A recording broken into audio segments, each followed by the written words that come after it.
Dyeing to live, வாழ்வதற்காகவே நாங்கள் சாகிறோம் அப்படின்னு ஒரு தலைப்பு போட்டிருக்கு. ஹி டைட் ஃபார் ஆல், நாம் எல்லாருக்காகவும் அவர் மரித்திருக்கிறார். That those who live should no longer live for themselves, இப்போது உயிரோடு இருக்கிறவர்கள் அவர்களுக்கான வாழ்க்கையை வாழக்கூடாது. But for him who died for them, ஆனால் அவர்களுக்காக யார் மரித்திருக்கிறாரோ அவருக்கான வாழ்க்கையே நாம் வாழ வேண்டும்.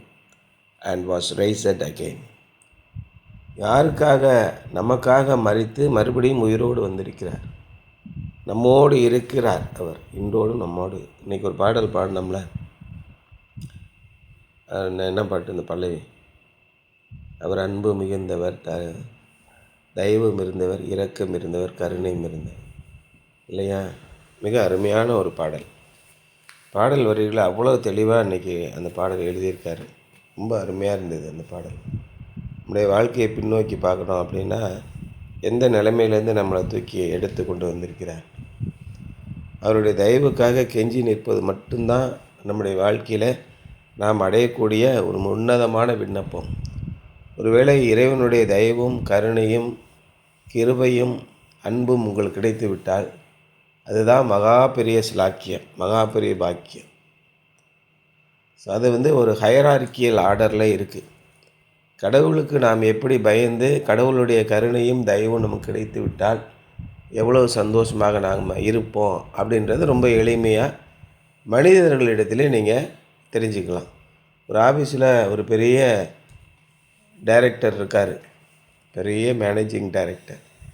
அங்கே கீழே வேலை பார்க்குற ஊழியர்கள்லாம் அவருடைய கண்ணில் தயவு கிடைச்சிருச்சுன்னா போதும், நமக்கு ஏதாவது ஒரு பதவி உயர்வு கிடைச்சிரும், ஏதாவது ஒரு வாழ்க்கை கிடைக்கும், ஏதாவது ஒரு 2 வீலர் கிடைச்சிரும், பிள்ளைக்கு கல்யாணத்துக்கு லோன் கிடைச்சிரும், இப்படியெல்லாம் தனியார் கம்பெனிகளில் இருப்பாங்க. ஒரு அரசியல்வாதி இருக்கார் அப்படின்னா அந்த கட்சி தலைவர்கிட்ட அவருடைய கண்களில் இரக்கம் கிடைத்து விட்டால் எப்படியாவது ஒரு நல்ல வாழ்க்கை அமைஞ்சிரும் அப்படின்னு நினைப்பாங்க. இப்படி சர்வசாதாரணமாக மனிதனுடைய வாழ்க்கையிலே இயல்பாகவே அமைந்திருக்கிறது. இதே நிலைதான் இறைவனிடத்திலிருந்து நமக்கு தயவும் கருணையும் கிடைத்து விட்டால், அல்லது இறைவனுக்காக வாழ்கிற வாழ்க்கையை நாம் ஏற்படுத்தி கொண்டோம், அல்லது இறைவன் நம்மளை அந்த வாழ்க்கைக்கு நம்மளை அழைத்திருக்கிறார் என்றால் அதான் மிகப்பெரிய பாக்கியம் அப்படின்னு சொல்கிறார் பவுல். இப்பொழுது நாம் வாழ்கிறோம் என்றால் நாம் வாழ்கிற வாழ்க்கை எதற்காக வாழ்கிறோம்? அது எப்போ உங்களுக்கு துல்லியமாக புரியும்னா, வாழ்க்கையின் இக்கட்டான கட்டத்துக்கு போயிட்டாங்க பாரு, இனிமேல் எனக்கு வாழ்க்கையே தேவையில்லை, வாழ்வதற்கு நான் தகுதி இல்லாதவன், நான் தற்கொலை பண்ணி கொண்டு சாகிறேன் என்று போகிறாங்கள்ல, அவங்களுக்கு தான் தெரியும் நான் இப்பொழுது நான் செத்துருந்தேன், எப்போயே செத்துருக்கணும். இன்றைக்கி பார்த்திங்கன்னா உலகத்தில் குடிக்கு அடிமையானவங்க நிறைய பேர் இருக்காங்க, பல லட்சக்கணக்கான பேர் இருக்காங்க. அவங்களாம் அவங்களுடைய மனதில் என்ன இருக்குன்னா, அடுத்தவங்கள்ட்ட சொல்லும்போது என்ன சொல்கிறாங்கன்னா, நான் தான் சிக்கிட்டேன், தயவுசெய்து நீங்கள் வந்துடாதீங்க, குடிக்காதீங்க அப்படின்னு தான் சொல்கிறாங்க எல்லாருமே. அந்த குடிக்கு அடிமையாக இருக்கிறவங்க எல்லாருமே என்ன சொல்கிறாங்க, வேண்டாம், அந்த தீய பழக்கத்துக்கு நீங்கள் வந்துடாதீங்க, என்னால் மீண்டு வர முடியல அப்படின்னு சொல்கிறாங்க. சரி, இயேசு கிறிஸ்துவை கொண்டு இந்த தீய பழக்கத்திலிருந்து மீண்டு வந்தவர் அவங்க எத்தனை பேர் பார்த்தீங்கன்னா பல ஆயிரக்கணக்கான பேர் இருக்காங்க. திரும்ப அந்த தீய பழக்கத்துக்கே நாங்கள் போகல, இயேசு கிறிஸ்துவினால் நான் வந்துட்டேன் அப்படின்னு சொல்கிறாங்க. நான் இந்த நேரம் அழிஞ்சிருக்கணும், என்னை காப்பாற்றினவர் இயேசு கிறிஸ்து, இனிமேல் நான் வாழ்கிற வாழ்க்கை நான் அவருக்காகத்தான் வாழ போகிறேன், இனிமேல் எனக்குன்னு ஒரு வாழ்க்கை இல்லை. அதுதான் இங்கே பவுல் சொல்கிறார். He died for all that those who live should no longer live for themselves. நாம் எல்லாருக்காகவும் அவர் மரித்திருக்கிறார். ஆகவே இப்பொழுது உயிரோடு இருக்கிற நீங்கள் உங்களுக்காக நீங்கள் வாழக்கூடாது, ஆனால் உங்களுக்காக மரித்து இன்று நம்மோடு உயிரோடு இருக்கிறார் அல்லவா, அவருக்காக உங்களுடைய வாழ்க்கையை அமையுங்கள். அந்த வாழ்க்கையில் என்ன இருக்கணும்? இன்றைக்கி அந்த அம்மா நல்லா சொன்னிச்சு.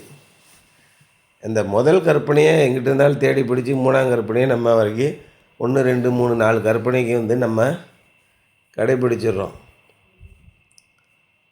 அடுத்த கற்பனையெல்லாம் நீங்கள் கடைபிடிக்கிறீங்களா? அந்த கலாத்தியர் 5ஆம் அதிகாரம் வசனத்தை சொன்னாங்கள்ல, மாம்சத்தின் கிரியைகள்லாம் என்னென்ன? விபசாரம், வேசித்தனம், அசுத்தம், காம விகாரம், இதெல்லாம் நீங்கள் பண்ணுறதில்ல. ஏன்னா நீங்கள் சர்ச்சுக்கு வந்துட்டீங்க, இனிமேல் பண்ண மாட்டீங்க. அடுத்து ஒன்று இருக்குல்ல, விக்கிரக ஆராதனை. நீங்கள் விக்கிரக ஆராதனை பண்ணுறீங்களா அப்படின்னு கேட்டாங்கல்ல.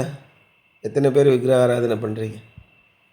நாளைக்கு திங்கக்கிழமை காலையில் பரீட்சை, அதனால் ஞாயிற்றுக்கிழமை சர்ச்சுக்கு லீவு போட்டு படிக்கிறாள்லாம் நிறைய பேர் இருக்காங்க. அதெல்லாம் ஆண்டவர் ஏற்றுக்குவார். என் மச்சினனுக்கு காது குத்து விழா, அதனால் நான் சர்ச்சுக்கு போக மாட்டேன் அப்படின்னா என்ன அர்த்தம்? இறைவனை விட மேலே என்னெல்லாம் இருக்கிறதோ அதெல்லாம் விக்கிரக ஆராதனை தான். எத்தனை பேர் நமக்குள்ள பகைகள் இருக்கின்றன, நமக்குள்ளே எத்தனை பேருக்கு வைராக்கியங்கள் இருக்கின்றன. இப்படி செய்கிறவர்கள் தேவனுடைய ராஜ்யத்தை சுதந்திரிப்பதில்லை அப்படின்னு தெளிவாக போட்டு. நம்ம அப்படி வாழ்கிறோமான்னு யோசனை பண்ணி பாருங்கள். இவற்றையெல்லாம் கொண்டு உங்களுக்கான வாழ்க்கையை நீங்கள் நடத்தி கொண்டிருக்கிறீர்கள். இந்த மாதிரி எண்ணங்கள் சிந்தனைகள்லாம் நமக்குள்ளே இருந்துச்சுன்னா, நான் எனக்கான வாழ்க்கையை தான் நான் வாழ்ந்து கொண்டிருக்கிறேனே ஒழிய இயேசு கிறிஸ்து சொன்ன வாழ்க்கையை வாழவில்லை. இயேசு கிறிஸ்து எப்படிப்பட்ட வாழ்க்கையை வாழ சொன்னார்? ஒரே கனி தரும் வாழ்க்கை வாழ சொன்னார். என்ன கனி? அந்த கனியின் சுவைகள் என்ன? அறுசுவை, 9 சுவைகள் இருக்கு இல்லையா? என்னென்ன சுவைகள் சொல்லுங்க. ஆவியின் கனி, ஆவியின் கனியோ அன்பு, சந்தோஷம், சமாதானம், நீடிய பொறுமை, இச்சையடக்கம், தயவு, சாந்தம், நற்குணம், விசுவாசம் இல்லையா? இந்த குணங்களை கொண்ட ஒரு மனிதனாக இயேசு கிறிஸ்துவின் பிள்ளைகளாகத்தான் நீங்கள் வாழ வேண்டுமே ஒழிய விபசாரம், வேசித்தனம், அசுத்தம், காம விவகாரம், பகைகள், கொலைகள், வைராக்கியங்கள், இந்த மாதிரி கடுமையான துன்மார்க்கமான வாழ்க்கை உங்களுக்கு வாழக்கூடாது அப்படின்னு சொல்கிறார். In 1858 ஃப்ரான்சிஸ் ரிட்லே ஹேவர்கேல் அப்படின்னு ஒரு அம்மா visited Germany with her father was getting treatment for his afflicted eyes. அவங்க அப்பாவுக்கு கண்ணில் ஏதோ நோய் வந்துருச்சு. அந்த நோய்க்கு சிகிச்சை பெறுறதுக்காக அந்த பொண்ணு ஜெர்மனிக்கு போகிறாங்க. While in a pastor's home, she saw a picture of the crucifixion of Jesus on the wall. அங்கே போய் ஒரு பாஸ்டரோட வீட்டில் தங்கியிருக்காங்க. அப்படி இருக்கும்போது அந்த பாஸ்டரோட வீட்டில் இயேசு கிறிஸ்துவின் சிலுவையில் அறைந்தது மாதிரி ஒரு படம் அங்கே மாட்டியிருக்கு. With the word under it, I did this for thee, what hast thou done for me? நான் இதை உனக்காக செய்தேன், நீ எனக்கு என்ன செய்தாய் அப்படின்னு கீழே ஒரு வசனம் எழுதினேன். உனக்காக நான் இந்த சிலுவையிலே தொங்கி என்னுடைய வல்லமையெல்லாம் விட்டு இந்த உலகத்தில் இருக்கிறவர்கள் அத்தனை பேரும் தன்னைத்தான் காப்பாற்றிக் கொள்ள வக்கில்லை, இவன் என்னை காப்பாற்றிக் கொள்ளப் போகிறானா என்று கேவலமாக பேசும் அளவுக்கு என்னை முழுவதுமாக ஒப்பு கொடுத்து என்னுடைய வல்லமைகளெல்லாம் விட்டு சொட்டு சொட்டாக உதிரம் சிந்த மரித்தேன். எதற்காக மரித்தேன்? உலகத்தின் பாவத்தை சுமந்து தீர்ப்பதற்காக மரித்தேன். இந்த உலகத்தில் உள்ளவர்கள் அத்தனை பேரும் தங்களுடைய பாவத்தை சுமந்து தீர்க்க ஏதாவது ஒரு வழி இருக்காதா அப்படின்னு அலைகிறாங்க. புண்ணியம் தேடி காசிக்கு போவார் இந்த உலகத்திலே, இப்படி பாட்டு இருக்கு. புண்ணியம் தேடி காசிக்கு போகிறாங்க, மதுரா போகிறாங்க, எந்தெந்த ஊருக்கோ போகிறாங்க, இங்கிட்டு ராமேஸ்வரம் போகிறாங்க, திருவண்ணாமலையில் கோடியான பேர் போகிறாங்க. எதற்காக போகிறார்கள்? எப்படியாவது என்னுடைய பாவம் தீராதா? மனிதனுடைய மனதுக்குள்ளே கடுமையான ஏக்கம் இருக்கிறது. என்னுடைய பாவத்தினாலே என்னுடைய வாழ்க்கையிலே, என்னுடைய பிள்ளைகளுடைய வாழ்க்கையிலே கொடூரமான விஷயங்கள் நடந்து கொண்டிருக்கின்றன. என்னுடைய மூதாதையருடைய வாழ்க்கையிலே அவர்கள் செய்த பாவங்கள் என்னுடைய வாழ்க்கையை பாதிக்கிறது. இந்த பாவத்தை நான் எங்கனா போய் தொலைக்க மாட்டேனா? எனக்கு ஒரு வழி கிடைக்காதா அப்படின்னு இந்த உலகமே தங்களுடைய பாவத்தை தொலைப்பதற்காக தெரிந்து கொண்டிருக்கிறார்கள். இல்லைன்னா இத்தனை சன்னியாசி இருக்க மாட்டாங்க, இத்தனை சாமியார்கள் இருக்க மாட்டாங்க, இத்தனை மதங்கள் இருக்காது. உலகம் முழுவதும் பல்வேறு ஆயிரக்கணக்கான மதங்கள். எதற்காக? என்னுடைய மனதிலே ஏற்பட்டிருக்கிற இந்த கரையை, இந்த வேதனையை யாராவது நீக்க மாட்டார்களா? ஆனால் இயேசு கிறிஸ்து என்ன சொன்னார்? இயேசு கிறிஸ்துவின் இரத்தம் சகல பாவங்களையும் நீக்கி நம்மை சுத்திகரிக்கும். அந்த இரத்தத்தை அவர் அணுவணுவாக சிந்தி என்னுடைய இரத்தத்தினாலே உன்னுடைய பாவத்தை நீக்கி நீ சுத்தமாகிக்கொள், உனக்காக நான் மரித்தேன். உனக்கு சந்தோஷத்தை, நமக்கு சந்தோஷத்தை தரும் ஆக்கினை அவர் மீது வந்தது. நமக்கு சமாதானத்தை தரும் ஆக்கினை அவர் மீது வந்தது. அவருடைய தழும்புகளால் நாம் குணமாகிறோம். இன்றைக்கி நமக்கு சமாதானமும் பாதுகாப்பும் இருக்குன்னு வச்சுக்க. இதற்கு காரணம் என்னன்னு நினைக்கிறீங்க? மனிதன் சிந்திக்க முடியாத அளவுக்கு பிரச்சனைகள் எங்கெங்கோ இருந்து வருது. நல்லா தானே போய்கிட்டு இருந்தது, என்னடா ஆச்சு திடீர்னு? நல்லா தான் வேண்டுச்சு, என்ன நடந்துச்சுன்னே தெரில. இப்படி தான் உலகத்தில் நடக்குது. என்ன நடந்ததுன்னு தெரியவே இல்லைங்க. திடீர்னு இது மாதிரி எங்கள் வீட்டில் இது மாதிரி ஆகிப்போச்சு. எல்லாம் நல்லா தான், பிள்ளைங்கள்லாம் நல்லா படிச்சுட்டு தான் வந்தாங்க. ஒரு பையன் டாப்பாக படிச்சுட்டு வரான் +2. அடுத்து நீட்டுக்காக தயார் பண்ணிக்கிட்டு இருக்காங்க. திடீர்னு ஒரு நாள் ஆளை காணும். 5 ஆண்டுகள் தேடிக்கிட்டே இருக்காங்க, இன்னும் ஆளே காணும். எந்த சத்தமும் இல்லை, எதுவுமே இல்லை, ஒரு ஃபோன் இல்லை, எதுவுமே. என்ன நடந்ததுன்னே தெரியல. நம்முடைய வாழ்க்கையிலே சமாதானம் இருக்கிறது என்றால் இயேசு கிறிஸ்து சிந்தின இரத்தம்தான். எத்தனையோ குடும்பங்களிலே துயரங்கள், துன்பங்கள் இருக்கிறது. உனக்காக நான் மரித்தேனே, எனக்காக நீ என்ன செய்தாய்ன்னு கீழே எழுதியிருக்கு. இதை பார்த்த உடனே, what has thou done for me? Quickly she took a piece of paper and wrote a poem based on the motto. But she was not satisfied with it, so she threw the paper into the fireplace. உடனே இது ரொம்ப நல்லா இருக்கே அப்படின்னு சொல்லிட்டு கடகடன்னு ஒரு பேனா எடுத்து ஒரு பேப்பரில் ஒரு கவிதை, பாடல் வரிகளை கடகடன்னு எழுதுகிறாங்க. அந்த பொண்ணு எழுதின உடனே படித்து பார்க்குறா, இன்னும் சரியாக இல்லையே, சரி வேணாம் அப்படின்னு சொல்லிட்டு அந்த நாடுகளெல்லாம் அந்த ரூமுக்குள்ளே தீ எரிஞ்சிக்கிட்டு இருக்கும். இந்த குளிர் தாங்க முடியாது, -2 டிகிரி 3 டிகிரி இருக்கும். அதனால் தீ எரிஞ்சிக்கிட்டே இருக்கும். அடுப்பு போட்டு புகை மேலே போயிடும், அந்த சூடு மட்டும் உள்ளே வந்துக்கிட்டே இருக்கும். அதுக்குள்ளே தூக்கி போட்டான். The paper came out unharmed. உள்ளே தூக்கி போட்ட பேப்பர் ரிட்டன் வருது. தீயே எரியாமல் ரிட்டன் இங்கே வருது. அது எப்படி வந்துச்சுன்னு தெரியாது. தூக்கி போடும்போது உள்ளே எதுவும் கட்டையில் பட்டுட்டு வந்துருச்சா, இல்லை எப்படி திரும்ப வந்துச்சு? அதிசய விதமாக அந்த பேப்பர் திரும்ப வந்தது. Later, her father encouraged her to publish the poem, and we sing it today to a tune composed by Philip P. Bliss. அதுக்கப்புறம் அந்த போயத்தை, அந்த கவிதையை நீ நம்ம லிட்ரரி ஒர்க்கில் கொடுத்து அதை பப்ளிஷ் பண்ணுமா அப்படின்னு சொல்லியிருக்காங்க. அது கொஞ்சம் பிரபலமானது. ரொம்ப நாளுக்கு அப்புறம் ஃபிலிப் பி. பிளிஸ் அப்படிங்கிறவர் அந்த கவிதையை பாடலாக எழுதுகிறாரு. இன்றைக்கும் உலக பிரசித்தி பெற்ற பாடல் அது. I gave my life for thee, my precious blood I shed, that thou mightst ransomed be and quickened from the dead. I gave my life for thee, what hast thou given for me? அப்படின்னு ஒரு பாடல். ரொம்ப பிரபலமான western song. என்னுடைய வாழ்க்கையை, என்னுடைய இரத்தத்தை நான் உனக்கு கொடுத்தேனே, நீ எப்படிப்பட்ட வாழ்க்கை இன்று வாழ்ந்து கொண்டிருக்கிறாய்? கிறிஸ்தவன் என்று சொல்லியும் ஒவ்வொரு ஞாயிற்றுக்கிழமையும் கம்யூனியனுக்கு போகும்போது என்ன சொல்கிறான்? கிறிஸ்துவின் பேரை சொல்லியும் தீமையை விட்டு விலகவில்லை. வரிசையாக நில்லு. போன வாரம் என்ன சொன்னேன்? அதான் சொன்னேன். இந்த வாரம் என்ன சொல்கிறேன்? மறுபடியும் அதான் சொல்கிறேன். அப்போ வாரம் நீ தீமையை விட்டு விலக மாட்டியா? எப்போ தான் தீமையை விட்டு விலகுவ? இதுதான் நம்ம சொல்லிக்கிட்டே இருக்கோம்.